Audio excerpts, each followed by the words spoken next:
Hi everyone, welcome back to the Mass Retirees Weekly Update. Today's Friday, March 31st. I'm Sean Duhamel. Thank you so much for joining with us and tuning in again this week. Now today is the final day of March, of course, and we are about to kick off what really is going to be a sprint over the next 4 months leading up to the August recess of the legislature as well as Congress. But for our purposes this week, we're completely focused on what's happening here in Massachusetts with the legislature, with your health insurance benefits, and all of the activity that's really going to start to begin over the next couple of weeks. Now, starting just next week, the first week of April, marks the beginning of the State Group Insurance Commission's annual open enrollment period. It starts on Wednesday, April 5th. And runs through May. I'm getting a little bit behind, but Wednesday, May 3rd will be the completion of the GIC's open enrollment. Now, let me be very clear because I know that there's a little bit of confusion amongst some members in terms of exactly where you're getting your health insurance benefits from. When we talk about the State Group Insurance Commission, the GIC is the state agency that administers health insurance benefits for state retirees, some local retirees, some retired teachers, as well as active state employees and some active municipal employees as well. So it gets a little bit confusing in terms of exactly where your benefits are coming from. But if you have a Blue Cross Blue Shield health insurance plan, for instance, you are not part of the state GIC. Blue Cross is not one of the vendors at the state level. They are, at least as of now, an exclusive municipal health insurance plan. So that for starters, if you're under a Blue Cross plan, you're not part of the GIC. So rest easy, you're not included in open enrollment. There's nothing that you need to do if you are on a Blue Cross plan through a city or town. But many municipalities also offer other benefits beyond Blue Cross. So whether it be Harvard Pilgrim or Tufts, we've seen some Aetna plans popping up in certain municipalities across the state. So at the end of the day, what we try to advise all of you to do is just pay close attention to, first of all, where is your pension check coming from? If it's coming from the Commonwealth, then you are a state retiree. You're automatically going to be enrolled in the GIC, or that's where your health insurance benefits would come from. But look on your insurance card, see if it's GIC or if it's some local community. And if you're confused or if you're unsure, give us a call or email, send us a message through Facebook. We're happy to help you figure it out.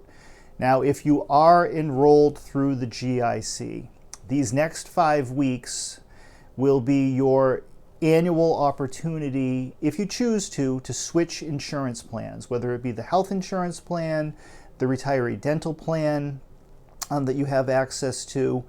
This is your opportunity to make some changes. Now, regardless of whether or not you intend to make any changes in your coverage at all, we are strongly recommending that everyone pay close attention to which insurance plan you're enrolled in and whether or not there have been any changes made to those benefits or that plan during the procurement process. Because as we have been reporting in our newsletter through these weekly updates to all of you, there are some changes that have been made to the benefits being offered. And most of those changes are relatively benign. And what I mean by that is that they're simply plan name changes, some very minor benefit changes, but we want to make sure that you're comfortable with the coverage that you have and that you're not simply relying on the fact that things are going to remain exactly the same year over year, because that may not necessarily be the case depending on which health insurance plan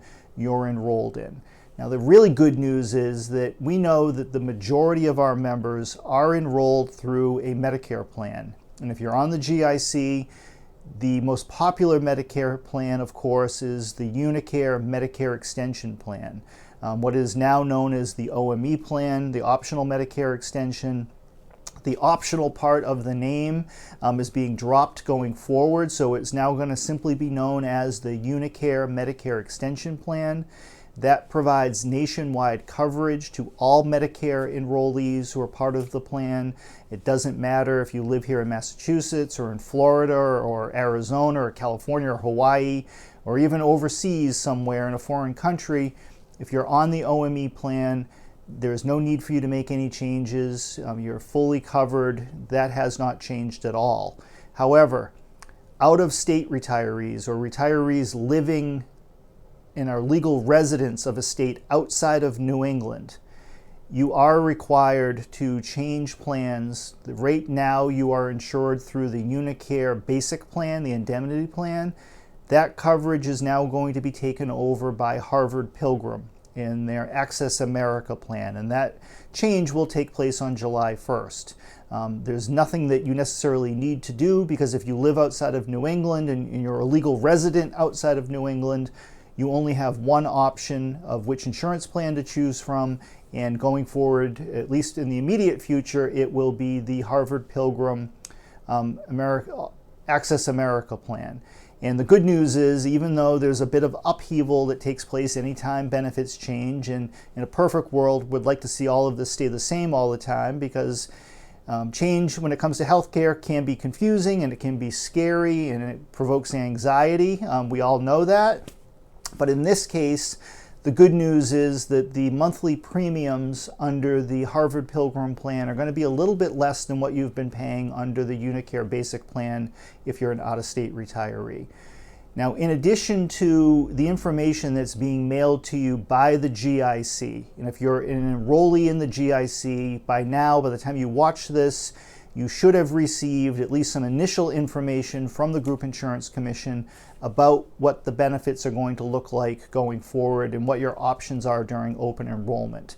And you may have already received, or you soon will receive over the next couple of days, what is known as the Annual Benefits Decision Guide. And that's the booklet that the GIC mails to all of their enrollees that spells out the specific plan design elements of all of the different insurance plans being offered by the GIC.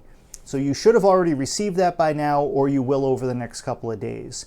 Now, in addition to that information, we have gone to press a little bit early, about 2 weeks early, with our May newsletter, which is chock full of all kinds of information, but specifically to the GIC, the center spread in our newsletter, once again, is the insurance premium rate chart. So we have tried to break down in the simplest terms we could come up with what the monthly costs are to retirees, to municipal retirees, to state retirees, under all of the different brackets depending on when you retired and what contribution rates you're at. But we try to spell all of this out in the simplest way possible to give you the information that you need to help you make an informed decision. Now, you should start to receive that in your mailbox by the end of next week. We have been told by our printer, which does a fantastic job, Standard Modern, down on the South Coast here in Massachusetts, that the newsletter is set to be mailed by next Thursday, which I believe is April 6th. So hopefully by Friday, Saturday, or into that second week of April, you should have our newsletter, which will have all that information. In addition to April being open enrollment, April also kicks off in full sprint the state annual budget process. The House of Representatives will be taking up their version of the state budget during that last week of April. We are making every possible effort to include within that budget an increase in the COLA base for state and teacher retirees. Those are state employees or state retirees who are members of the state retirement system, as well as retired teachers who are members of the state teachers retirement system. And the reason why I point out those specifics is that Boston teachers belong to the City of Boston retirement system, and the COLA benefits, therefore, for retired Boston teachers are generated and approved by the City of Boston, which currently has a $15,000 base that applies to all Boston retirees, including retired teachers. So we are focused in terms of the state budget on increasing the base for state and teacher retirees. Now, next week's message will focus exclusively on the COLA at the local level in terms of the adoption of the additional 2% COLA across the 102 local retirement systems, as well as progress that continues to be made on increasing the COLA base. And we know that Bristol County and the town of Wellesley are both very actively seeking to go beyond the $18,000 base that's been in existence now for a few years.